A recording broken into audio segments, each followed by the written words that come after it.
Hey guys, it's Kaz here, and today I'm going to be doing a tier list, because apparently they're a thing, but I'm going to be doing a tier list of gay films. So here's a few things. First of all, this is not all the gay films I've ever seen, but I got to 38 and I thought I should probably stop. And also number two, this tier list isn't me saying, oh, these are my faves, these are good, these are blah. This, as you can see here, is going to give you an idea of what genres these films are. So maybe you're in the mood to watch a wholesome, cute film. Boom, you'll know what that is. Maybe you want a campy, fun film.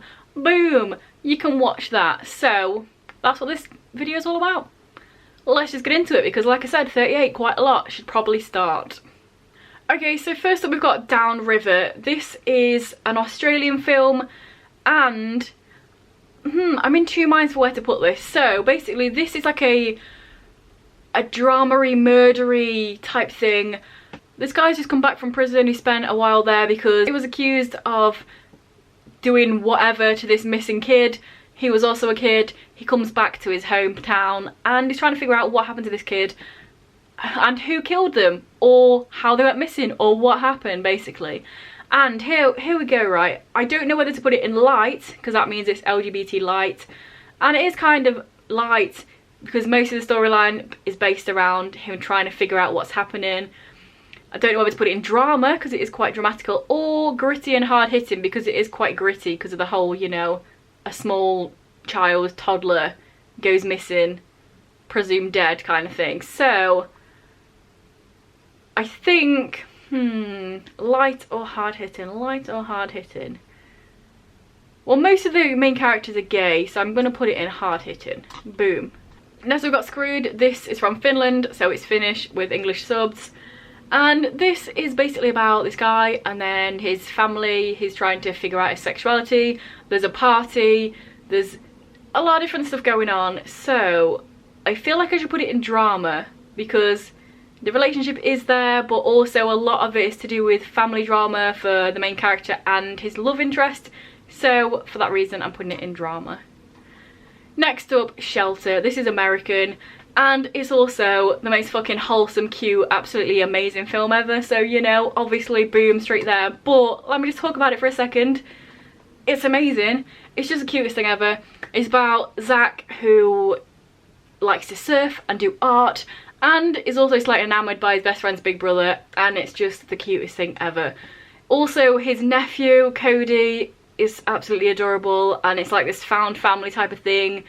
And Zach looks after Cody way more than Cody's mum does, and it's just adorable and cute and happy ending. And watch it if you haven't. I almost want to put in classic, but I'm going to put in cute and wholesome, because if that's what you're after, then that is the perfect film for you. Next up is Boys, and this is Dutch. It's from the Netherlands, and you know, just putting it out there, this is also cute and wholesome as fuck, and it's also one of my favourite films ever. It's just absolutely adorable. It's about this young lad. It's coming of age as well, but it's too cute to not go cute and wholesome. It's about Seeger, who is a runner, and then one of the guys on his running team he feels attraction to, and it's just the cutest thing ever. And also the way it's filmed is so good. The cinematography is amazing. There's loads of close-ups used and depth of field and like pin sharp focus on really small parts, like a foot on the astroturf, or a little bit of the face so you can see all of the different textures of the skin. Oh, love it. I love European cinema because it just looks so much nicer than American, no offence. So yes, Boys, cute and wholesome, definitely. Next up we've got Patrick, age 1.5. This is from Sweden, so it is Swedish with English subs. And this one is, drama, campy fun, coming of age. I'm gonna say this one probably fits in the drama the most, because basically what this one is about is this already happily together for a long ass time gay couple want to adopt a baby. And on the adoption certificate type thing, it says that the kid is aged 1.5, but when they get it, they realise that he's actually a 15-year-old boy who's a bit homophobic, kind of angry and angsty and teenage boy-y. And it goes from there, of them trying to figure out how to be a family and what that means, and them trying to make him part of their family when he doesn't want to be part of their family. definitely in drama, but definitely a good film. Next up, we've got Get Real. This is English, and it's, let's just throw it right in there, it's coming of age. It's about a guy that's at school, and then the age old, a guy that plays football or is more popular but also in the closet, and then the main character have a thing, but it's got more of a sort of bittersweet ending. So it's happy but not like crazy wholesome, so that's why I'm putting it in coming of age. But it's a great film. It's a little bit campy fun as well, that would fit there. But yeah, watch it if you can find it. I had to actually find my DVD. I had to get an import of some sort of European version for me to buy, even though I'm English. So it's kind of hard to get your hands on, but if you can, give it a go. Next up, we've got Crazy. This is French Canadian. French, English subs. I don't have to say that every time, I'll just tell you where it's from. If it's not America or England, you better believe it's subtitled. So Crazy is about a family with 4 brothers, well, 5 brothers. One of them's the main character, but he's got 4 other brothers, and it's about their family set in the 60s and 70s, with him obviously figuring out his sexuality. There's also, as you can probably tell from the cover, a big David Bowie influence there, and there's got his songs in it and stuff. So I'm going to be putting this one in drama. It does fit in some of the other categories, but I feel like that is where it's best suited. Next up, we have Pride. This is English, and honestly, I literally only watched this a few days ago. I've been wanting to watch it for ages. I finally found it on Amazon Prime, so if you've got Amazon Prime, check it out, it's on there. But this is going straight up to classic because, I mean, it's literally about the true events in the 1980s when LGBT people helped out the striking miners, and it's wholesome as well, but it's not a cute thing, it's a classic. I didn't know all of this stuff about the LGSM, lesbians and gays support the miners, but it's just such a great film, such a great thing that happened, such a great thing that came from it, because yes, the miners' strike didn't necessarily work, but the year after the miners' strike, the unions for the miners were all unanimously for gay and lesbian people having decent rights, so it worked out, and it's wholesome, but it's a classic as well, and I don't know how it took me so long to watch, but it's great. Next up, we've got Call Me By Your Name. I know most of you probably either seen this or heard of it. There's a lot of controversy around it because of the age difference, but let's not even get into that because that's not what this video is about. This is a coming of age about a guy in Italy, and then an American comes over. Oh, I didn't say, it's in English, but it's also in Italian as well, so it's got a bit of subtitles, but not a lot. But it's about this coming of age relationship between this American guy that comes over and the Italian person. I don't know if he is actually Italian, Elio, or if he just lives there as a summer house. But there you go. Everybody knows what Call Me By Your Name's about anyway, so I don't even need to get into it. Let's just move on. Next up is I Killed My Mother. This is French Canadian, and this is the only Xavier Dolan film I've got on here, but definitely just check him out in general as a director, because he directs and produces and acts in his film, and he's kind of a big deal because he was a teenager when he made this. He's also the main character and did all the stuff. But this one is drama or coming of age. I'm going to put it in coming of age because it is mainly about this teenager figuring out what his life's about, his sexuality, his relationship with his mum. Is very angsty and moody and teenage, but it's a great film. Next up, we have Maurice. This is English. It's based on a book by the same name that was written, if I do remember, in like the 20s or 30s, but it wasn't released until after the author's death in like the 70s, 80s. Google it yourself, I can't remember. I have read the book though. But this is obviously a period piece. I don't have period drama here, but I do have drama, so I'm going to put it in drama. But this is basically about sexuality and being gay at that time. Obviously it was literally still illegal to be gay, and it's about identity and sexuality, but also on the flip side there's obviously people trying to hide it and not let people know what's going on. So check it out and read the book if you want. Next up we have Just Friends. This is from the Netherlands, so it's Dutch, and this is, it's cute. Shall I put it in cute and wholesome, or shall I put it in coming of age? You know what, I'm going to put it in cute and wholesome, because I don't feel like it's coming of age, because both characters are very clearly out, but it is a cute thing between them. It's basically just a romance film between these two characters, and it's cute, and Joshua Stradowski is Ronan Lynch because of this film, to me. I'll insert a picture here of him looking like how I imagine Ronan Lynch from The Raven Cycle would look. Boom! He is Ronan Lynch. But yeah, this film is just a fun watch. It's cute.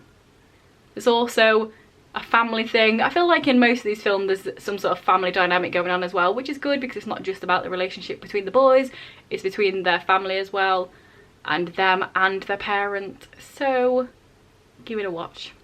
And next up we have Fashion Victims. This is German, and it's about this guy who's a fashion designer, and then another person comes in to design some other fashion, some more in fashion, because this guy's old age, nobody really wants his stuff anymore. And then his son gets a crush on his rival, and it's all kind of slapstick and campy fun. It's not the best film in the world, but if you want to just watch something that's a bit fun, a bit silly, a bit goofy, a bit campy, Fashion Victims is that sort of film. Next up we've got The Pass, and this is English. It's also got Russell Tovian, who is a great actor. He plays a lot of gay characters because he's gay in real life. He also plays George in Being Human. You should definitely watch that because it's great. But anyway, that's beside the point. The Pass. This is set, the first part of the film is set on one night between these two footballers in a hotel room. They're both trying to fight it out so they're in the mega team. Check me out of all the brilliant football knowledge. But yeah, they're basically trying to get into the big league team. And then something happens between the two of them, and the second half of the film is several years later, following one of them, Russell Tovey, and what's happened to him and what's happened since then. And then there's talking about what happened, and his life's a little bit shit. And then there's like a journalist that's trying to out him as being gay, but he doesn't want people to know he's gay. It is definitely a drama, and it's definitely worth a watch. I've only seen it once, but it was a good time. Next up we have My Beautiful Laundrette. This is English. It was also from the 80s. I mean, I haven't really mentioned where all these other films are from, but this is from the 80s, and it's got Daniel Day-Lewis in it playing a gay character, if that tickles your pickle in any way. But this is basically between an Indian guy and a white guy, and the white guy, all of his friends are really racist and not that great. And then the Indian guy, his family owns a laundrette business, so he's trying to do his business. And then they've got a past together, and then a relationship thing happens. And again, there's a lot of family dynamics in here. A lot of doing the right thing and doing the business. A lot of racism issues as well. I'm going to put it in... I think I'm going to put it in drama again. But this one does have a good ending, a happy ending. I mean, I'm not saying that all of the ones not in cute and wholesome don't have a good ending, because I know a lot of gay films end in tragedy. But, I mean, ask me down below if any of the ones not in cute and wholesome have a happy ending, and I'll let you know. Or just watch all the films. It's up to you. Next up, Centre of My World. This is German, and it is about this character that comes home after being at school, and then there's this big thing between his mum and his sister, his twin sister, and there's something underlining there and we don't know what it is, and he's trying to figure it out. It's his twin sister, and he used to be really close to her, but now she's really distant and he doesn't know why. And then there's this dynamic of what's happened in the past between their family, and how his mum would have regular boyfriends, and then as children they would get attached to the boyfriends, but then the boyfriends would leave. And then to the side of that plot there's also a plot with him and a boy, and him liking the boy, and the boy liking him, and then being gay. I'm gonna put this in coming of age. But the boy he likes is Yannick Schumann, who is like one of the beautifulest people I've ever seen, so if that helps in any way, watch the film. Next up we have Newcastle, Australia. Fun fact, in Australia it's just called Newcastle, but outside Australia it's called Newcastle, Australia. There you go. This is about a bunch of surfers. It's a family thing. There's like 3 brothers. It follows all 3 of them with the different storylines. This one is light on the gay, but one of the brothers is gay and his main storyline part is sorting that out, dealing with his sexuality. He fancies one of his brother's friends and he's trying to like, not say anything, not make it obvious. But most of all, this film is about surfing and it's really good. Check it out. I very much enjoyed it. The middle brother is this big surfer dude and he's trying to do all the competitions, and then the older brother was a big surfer dude, but then something happened and then he's really angry and lashes out at everybody else because he's not a big surfer dude anymore. How many times have I said surfer dude? Watch the film. Oh, and obviously this is Australian. Didn't say that, but it's kind of obvious. Next up we have God's Own Country. This is English. It's also one I feel like most people has seen or at least heard of because it's quite a recent film. And this one is set in the Yorkshire countryside on a farm, and it's basically this relationship between a guy and a migrant worker that comes to work for the farm. And I know that some people see this film differently than others, but I definitely see it as a kind of, the parents know he's gay but they just don't talk about it, because he never sort of hides the fact he's gay. He goes to the pub and meets people, has sex with them before he gets up this relationship with the migrant worker. So I feel like it's more of a like don't ask, don't tell, in sort of a stoic Yorkshire, just don't talk about being gay but we know it. But I feel like some people don't see it like that, but I do, and it's going in drama. It's a great film, but don't watch it if you don't want to see a goat getting skinned. Not a goat. Don't watch it if you don't want to see a sheep getting skinned, because that happens. Next up we've got Beach Rats. This is American, and it's basically about this guy who's always just hanging out with his mates. They're all a little bit, way, let's get girls and all that. But then also he's very attracted to older men, so he goes online a lot and meets older men to have sex with, basically. I'm going to put it in gritty and hard hitting because there are some sort of aggressive scenes in there. It's not as gritty as some of the ones that are going to go in here, but it's definitely more of just a character study of this one guy. It doesn't really go anywhere, the film doesn't. It doesn't have like a specific ending or a specific place that it gets to, but it's an enjoyable watch. I've watched it a couple of times. Check it out if you want to. Next up is a French film called either I Am Jonas, Jonas, or Boys. Why has it got 3 names? I have no idea, but it does. I first heard it called Boys, but then obviously we have Boys that came out a few years before it, so maybe that's why they changed it. Then it was called Jonas, because the main character is called Jonas. But when I watched it on either Netflix or Amazon, can't remember, it's called I Am Jonas. So there you go, any 3 of them, same film. But basically, this one is told in 2 different time periods, and it keeps switching from one to the other. It's the main character Jonas as a teenager, and him sort of his first sexual experience, his first boyfriend in school, and then also like 10 years later, 20 years later, 15 years later, an amount of time later, and his life's kind of gone to shit and something really bad happened in the past, and then it switches between these 2 and then it builds up and you find out what happens. Definitely going to put it in gritty and hard hitting because there are some gritty ass shit, and what happens is gritty and hard hitting and not for everyone. But it was a really enjoyable film. It was very different to other stuff because of the dual time perspective and because of what happens. So check it out if that in any way sounds like something you want to watch. Next up we have Borstal Boy, and this one, as I mentioned Daniel Day-Lewis in one a little bit ago, English people, you know Danny Dyer, how everyone thinks he's just a hard man and that's all he plays. In Borstal Boy, he plays a gay sailor, so there you go. Just a little bit of fact for the fact fans. Gay sailor Daniel. It happened. So Borstal Boy is based in, when is it? The 80s? The something is? It's based in a time when the IRA was out here setting bombs off in England, and the main character gets caught, sent to Borstal, and then it's all set in Borstal, which is like this boys thing. It's not a prison, but it's almost a prison. And it's a true story. The guy Brendan was a real guy, and then he wrote a book about it, and then this is kind of based on the book. So I'm going to put it in the gay light because it's just a secondary character who is gay. But it is quite a big part of the story in general, but also not the main part. Next up, Brokeback Mountain. Everybody's heard of Brokeback Mountain. I'm just going to throw it up in classic straight away because it is, whether you want it to be or not, it's very harrowing. It's got a horrible ending, but it is a classic. We can't deny that. It's in there. Brokeback Mountain is about cowboys being gay, and then you cry at the end. Everybody knows what Brokeback Mountain is about. If you don't, how? But let's just move on. Next up we have Beautiful Thing.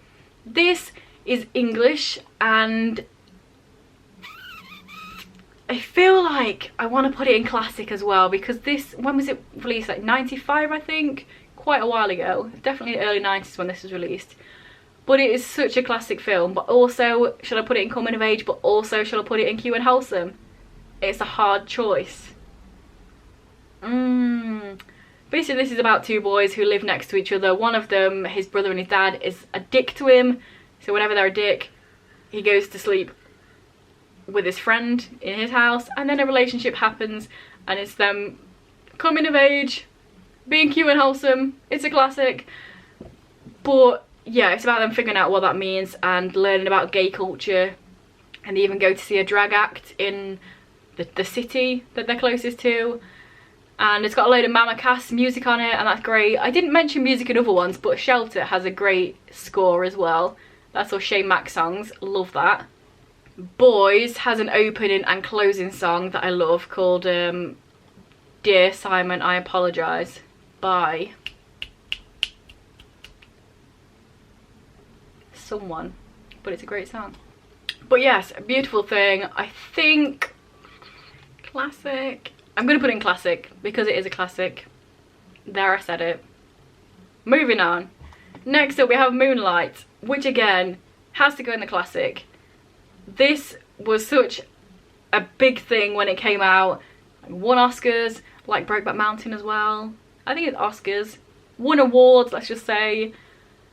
And this one, again, Moonlight is also one that's told in different time perspectives, but in chunks. Boop, boop, boop. Whereas I Am Jonas is told sporadically, goes back and forward. Moonlight starts when the main character is a young boy, and then he's a teenager, and then he's older, and is all to do with his life and figuring out who he is and what that means because of the culture that he's in, and being black, and being a black man, and being a black gay man. And because, even though it can fit in other stuff, I'm going to put it in classic because, I mean, it is, isn't it? Let's not even pretend that it isn't, because it is. Next up we have Love, Simon, and I've only seen this once and I did think it was quite cute. But is it wholesome? I don't know. Is it a coming of age? Should I put it there?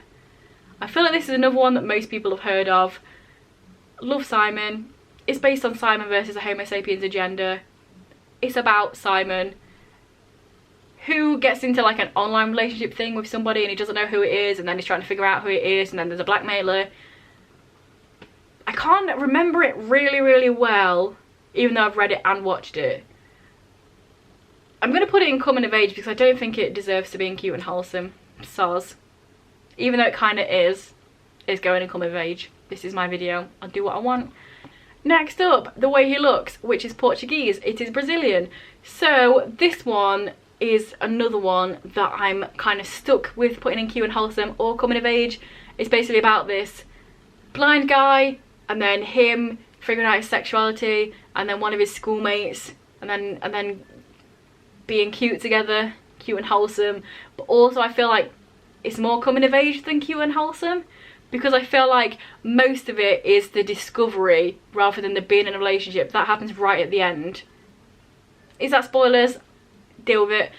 So I'm gonna put it in coming of age rather than cute and wholesome, but it does fit in both of them, like Love, Simon as well. Next up we have Dream Boy. This is American. It's also based off a book, Dream Boy, by Jim Grimsley, which I've also read. And this one, let's just throw it right in there, gritty and hard hitting, because this is about a boy who gets abused by his father, sexually abused, and then he starts a relationship with the boy on the farm next door, like this new boy that arrives, and then some bad shit happens. So it's gritty and hard hitting. Definitely don't watch it or read it if any of that sounds like stuff you don't want to deal with. But yes, it's a good film. And the book is even weirder because the end of the book is so like, it's so open-ended. It's so, you decide how you want to see it. And I can't really say much more than that because it would very much spoil it. But yeah. Indeed. Some people really like the end, some people don't. I thought, you know, I was like, no way. That's the end.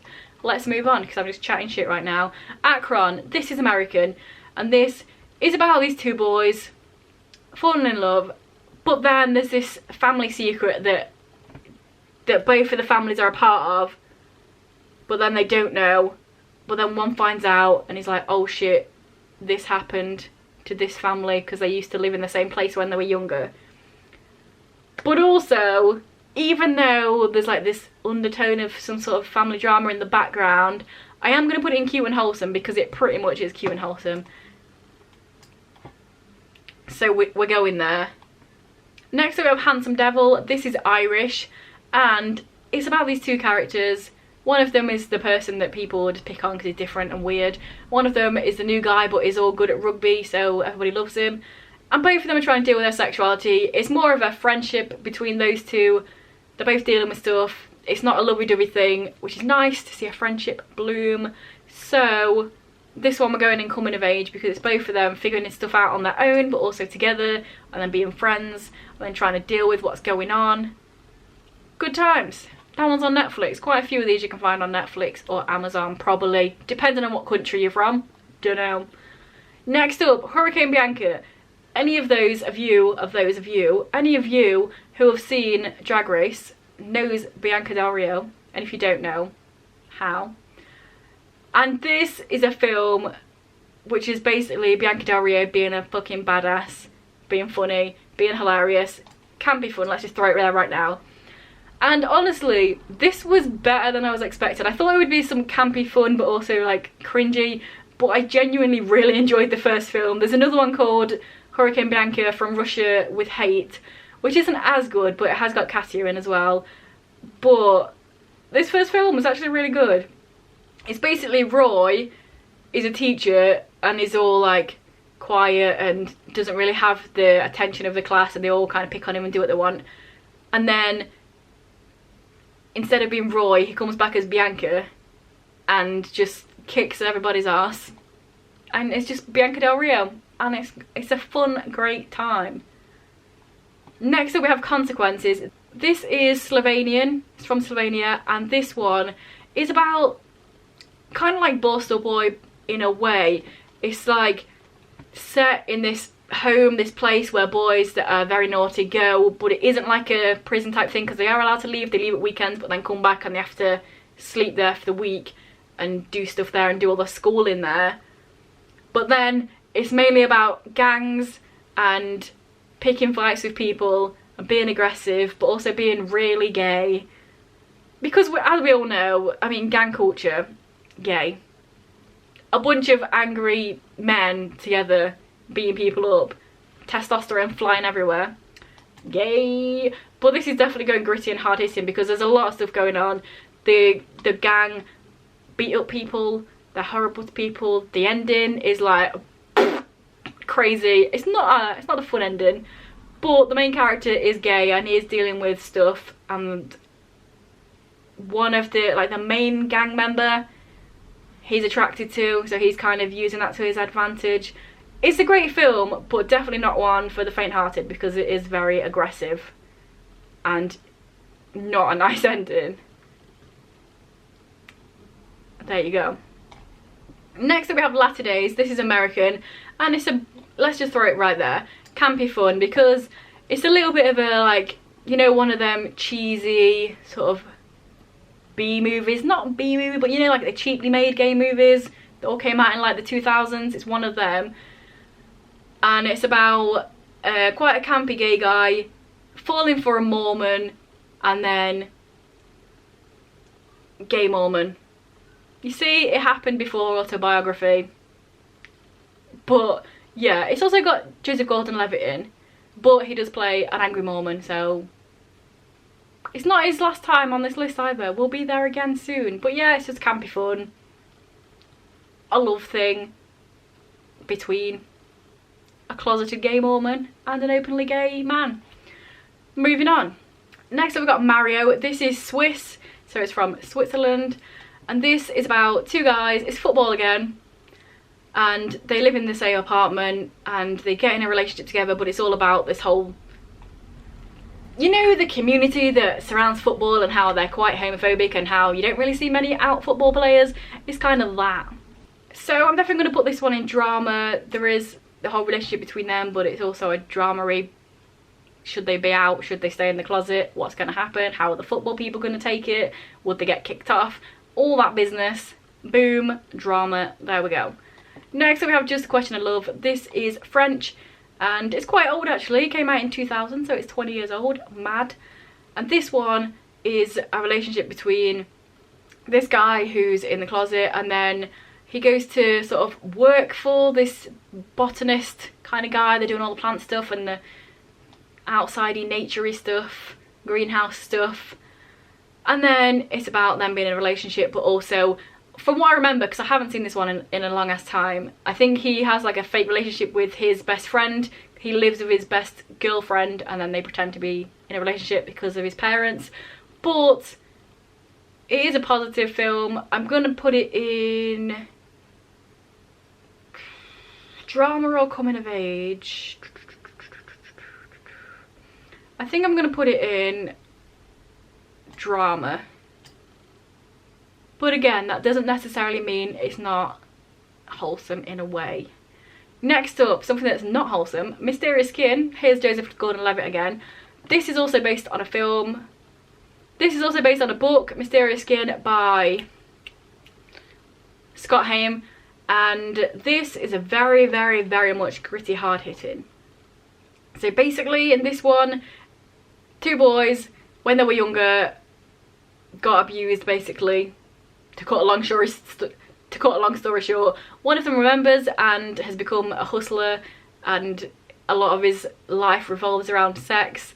The other one blacked out when it happened, he couldn't remember what happened, and then his whole storyline is him trying to contact aliens because he thinks that as a child he was abducted by aliens and that's why he can't remember what happened.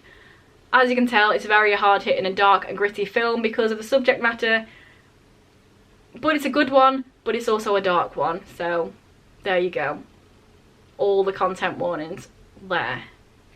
Next up we have North Sea, Texas. This is Dutch, but it's Belgian, not the Netherlands, but it's still Dutch. And this one is about him, and I'm going to put it in coming of age straight away, boom. But it's about him and his relationship with his mother, who's a bit of a dick. She just kind of leaves and does whatever she wants. He's kind of the person that has to look after stuff and look after the house and do his own thing. And then one of his neighbours, he always goes there regularly, and he likes the neighbour's son, but the neighbour's daughter likes him. And then it's the coming of age of him, his sexuality, his relationship with his mum, him figuring out who he is and becoming independent. And it's a good film. You should check it out. I keep saying that, what's the point? Next up, Summer Storm. We've got two left. I'm nearly there, guys. I'm nearly there. Next up is Summer Storm. This is German. And it's basically about this crew that do rowing, and then they go to this rowing tournament where there's other crews, and one of the other crews is called Queer Strokes, and they're all gay people, but then one of the people from this crew here is also gay, but he's like undercover gay and he's in love with his best man and he's in love with his best friend, and it's quite campy fun. I feel like half putting it in campy fun and half putting it in drama, but then also put it in coming of age, but I can't because I've said half twice. It's a really good film, and there is quite a lot of campy fun because of the Queer Strokes and them just doing their own thing and being their own peeps. But also, I think I should put it in drama rather than campy fun, but just take it from me, it's fun as well. Like, there's this whole thing of Germany not being fun, but it is. I mean, the other campy fun is also German, so I'm just saying, don't be racist. Germany is not just an angry voice. It's not an angry accent. It's a fun accent as well. but it's a great film. I've seen that one quite a few times. And last but not least, we have, what the fuck is this called? I can't remember. And last but not least, we have The Thing About Harry, which is American. And this one, it's hard to put stuff in this. Basically, this one takes place over a few years, and the main character meets this guy called Harry, who he used to go to school with. And then, I mean, side note, Harry is pansexual. That's the only pansexual occurrence, like, on page, on screen. I'm pansexual on this list, so there you go. But it's just about them two, and then becoming friends, but also kind of both liking each other, but also skirting around that fact. And about politics. If you've ever seen The Politician on Netflix, kind of similar vibes in the sense that one guy is working towards politics and stuff, but then also liking this boy. But I feel like putting it in cute and wholesome, because it is pretty wholesome. It's also a drama. It's also campy fun, but you know what? We haven't got enough in there, so I'm putting in cute and wholesome. And there we go. That was my list of gay films. Like I say, not all the ones I've ever seen, but hopefully there's something here that you've never seen before. And hopefully, if you're thinking, oh, I feel like I want to watch a coming of age film here, boom. Oh, I feel like I want to watch something a bit campy and fun, boom. Oh, I want something really gritty that I will cry and it will be horrible but also great, boom. Let me know down below if any of these films sound good, if you've seen any of them, if you want to see any of them now, if you want any more information about any of them, because I tried to go fast, but this video is probably still long. Just comment down below, let's get chatting. If this is your first video by me, you enjoy it, and please check out some of the others, and if you continue to enjoy, then please subscribe, that'd be awesome. Anyway guys, I'll see you in a few days with another video.